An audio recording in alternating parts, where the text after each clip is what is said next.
Bonjour Anne. Bonjour. Alors tu es inspectrice des douanes et tu travailles à la cellule de conseil aux entreprises de Paris-Est. Oui, c'est ça, tout à fait. Et on est avec toi aujourd'hui pour parler de la Market Access Database et de la façon dont, en tant qu'exportateur français, on trouve les règles relatives au montant des frais de douanier. Voilà, c'est ça. Donc, en fait, la Commission européenne a développé un outil librement accessible pour Market Access Database.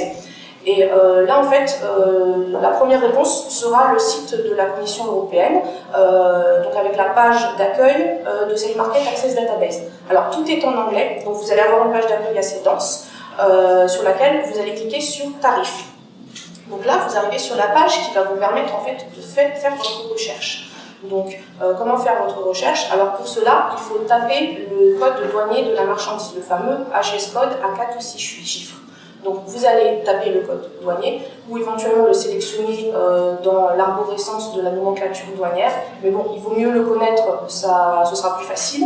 Et vous tapez le pays, enfin vous sélectionnez dans une liste déroulante le pays de destination de la marchandise. Donc là, vous allez avoir une restitution avec différentes colonnes éventuellement, avec des taux de droits de douane qui vont varier dans ces différentes colonnes. Donc vous avez la plupart du temps une colonne qui va s'appeler MFN. Donc MFN, ça concerne la clause de la nation la plus favorisée.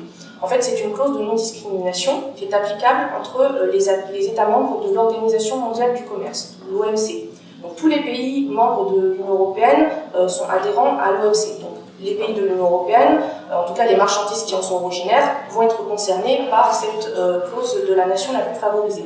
Alors parfois, à côté, vous allez avoir une colonne GEN. Alors si vous cliquez sur l'intitulé de cette colonne, comme vous pouvez cliquer sur l'intitulé de n'importe quelle colonne pour connaître les pays qui sont concernés, dans cette colonne GEN, il y aura une minorité de pays, des pays souvent qui ne sont pas adhérents à l'Organisation mondiale du commerce. Donc c'est très rare. Voilà, en fait, les taux vont vraiment exploser, les taux de droits de douane vont exploser dans cette colonne GEN. Par exemple, si vous exportez des cartes intelligentes vers la Chine, vous allez avoir une restitution de votre requête qui va donner deux colonnes. Vous allez avoir une colonne MFN avec un droit à 0% et une colonne GEN avec un droit de douane à 21%. Ne vous fiez pas à cette colonne GEN. Parce que la Chine est membre de l'OMC et que donc on applique le Voilà, l'Union européenne et la Chine, et puis si vos marchandises ne proviennent pas de la minorité de pays qui ne sont pas membres de l'OMC, vous êtes tranquille. On n'a pas de problème. Voilà, exactement. Et parfois on a un cas encore plus favorable qui est le cas où il y a un accord qui a été passé avec l'Union européenne. Exactement, donc c'est la troisième colonne, la colonne UE. Donc cette colonne va vous intéresser si un accord de régime préférentiel lie l'Union européenne et le pays dans lequel vous exportez la marchandise. Donc un accord qui va, si vous voulez, impliquer une préférence tarifaire qui va bénéficier forcément votre client. Donc le taux de droit de douane dans cette colonne UE sera inférieur au taux de droit de douane de la colonne MFN. Donc ces mêmes cartes intelligentes, si je les exporte cette fois-ci vers le Maroc, eh bien vous aurez un taux de droit de douane courant, donc le taux de droit de douane classique, MFN, à 2,5%, et un taux de droit de douane nul si la marchandise bénéficie de l'origine préférentielle de l'Union européenne.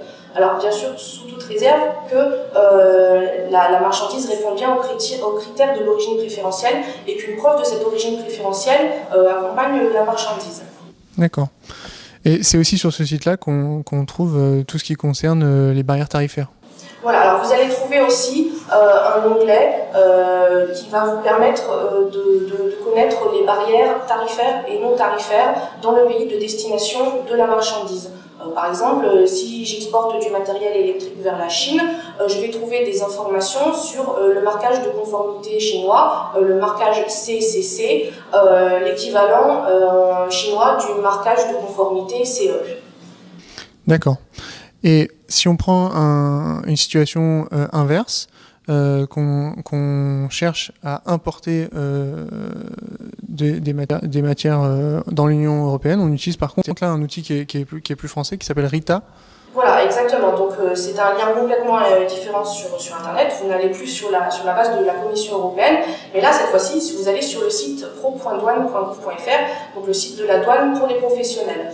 Alors là encore, c'est en libre accès, hein, vous n'avez pas besoin d'identifiant et de mot de passe. Donc là, pareil, vous allez devoir faire une requête